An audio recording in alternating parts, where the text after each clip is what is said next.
Section 2 is about typical request, response, and instruction messages. So here are some guidelines when you're writing a direct request message, and most business messages are going to involve routine requests and response to requests. These are organized directly. So when you're doing a routine request, you're going to organize it as direct message. For example, if you receive an inquiry via Twitter or Instagram or Facebook about an upcoming product launch, you may need to request information from a resort as you plan a company retreat. So these kinds of routine messages and responses will follow a similar pattern as shown here in this writing plan. So in the opening is when you want to ask the most important question, express a polite command, state the main idea. So you're getting direct to the point. Then you're going to explain it in more detail in the body and ask any necessary questions here. And then on the closing, since it's a direct request, you want to request a specific action and give an end date. And always be polite and express appreciation. So here's an example. This is a customer direct request email. So this is a direct request. Provide information in the subject line. Try to keep this as brief as possible. You don't want it to be too long. Then you want to, when you do your salutation, you want to include the last name, and you want to put Miss or Mr. And then right here, you want to put in a concise request. So here it's really, they get directly to the point. That's why it's called a direct request. Can the Bellagio Las Vegas provide meeting rooms and accommodations for about 150 staff members plus guests from March 9th to March 2021? So they've got the request in, and then they kind of go into more detail and ask more questions and see how they use the bullets. And these are in parallel form. Okay. Then down here, you want to close with the call and put a deadline. So it needs to be specific here. And then provide the name, the rank, and your full contact information. An example, if I were to type an email, it has my name and Holmes eLearning and a title, my title, Lead Online Business Accounting, my phone number, the Holmes Help Desk, and the Canvas Help Desk. So anytime I send an email out, it will have all that at the bottom. So when you're writing a message that's just a typical request or response, you want to front load your message. So get to the point, start with the main idea, and use the following. So you're going to do the big idea first, provide details, and close with appreciation and call for action. And the document that I showed you in Bookshelf, let's see if I can get back to it. Okay, so the model document is Model Document 6.2, and it's on page 156. This is a great example of how you should format a direct request email. So when you're responding, remember you have the subject line. You don't have to have that. That's optional. An opening, start direct, body, additional information, closing with a remark, summary, or offer of further assistance. Most of your replies for requests for information or action will be favorable and therefore direct. A customer, if they want information about a product or a supplier asks to arrange a meeting, an employee inquires about a procedure, or a manager requests your input on a marketing campaign, this is when you would want to use the direct request. Apply the same direct strategy as shown up here in this format. Follow this. Companies such as Nike, Starbucks, T-Mobile, Whole Foods, they're using powerful social media monitoring software. And they're using it to sift through billions of posts and product reviews. So this data is offering them real-time feedback that can help clear up supply chain bottlenecks, expose product flaws, and improve operating instructions.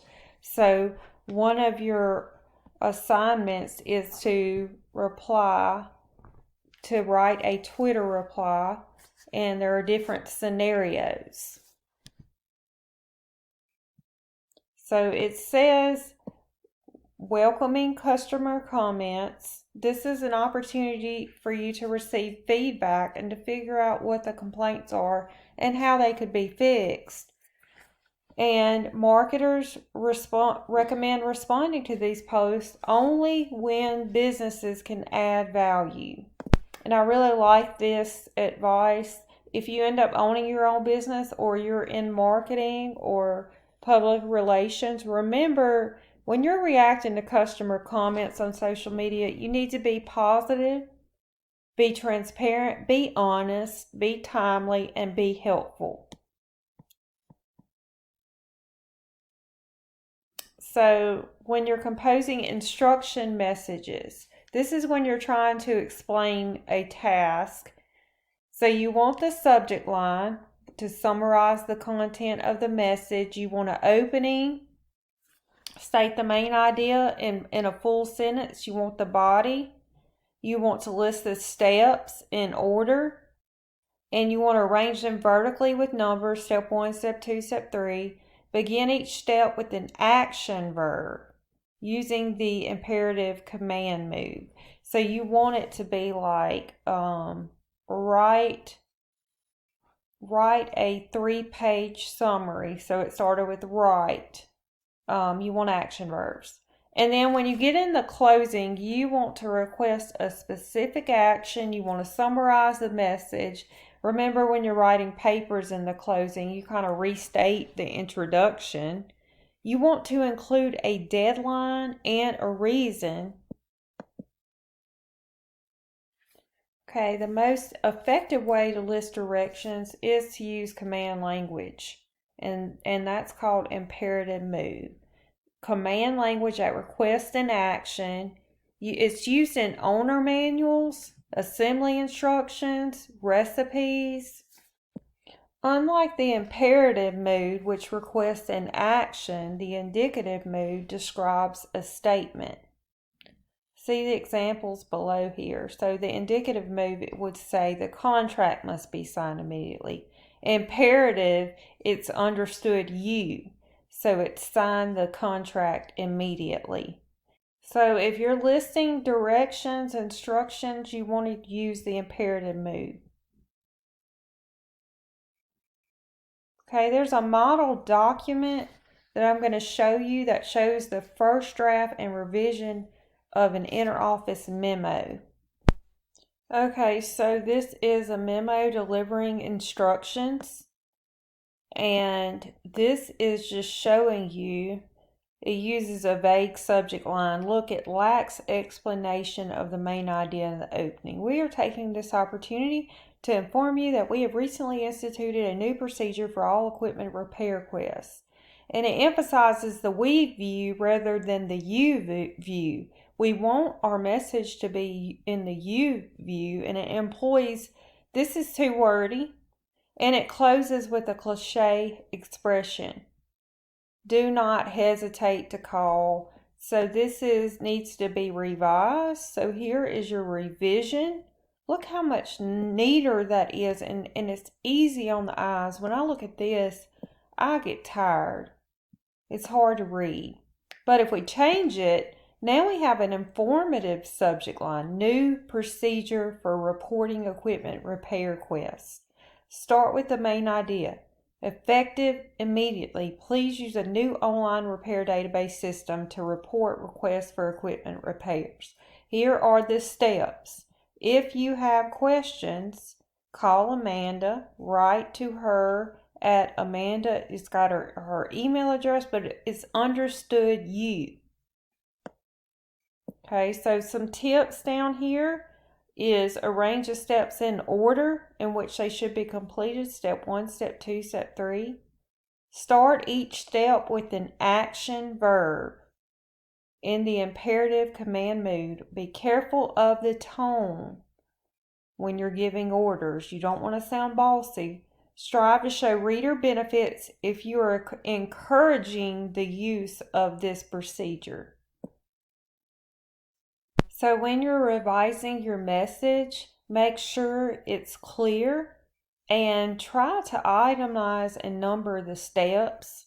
Remember, begin with an action verb, like you, understood you. So submit the document today. Use an action verb. Use parallel language. Start all of your bullets with a verb, provide, begin, use. Watch your tone. Don't dwell on past procedures and failures. Avoid making accusations and fixing blame. This is all great advice. The main thing that I would say is look at the model documents and try to use those as a guide when you're typing up an email or you're writing a business message.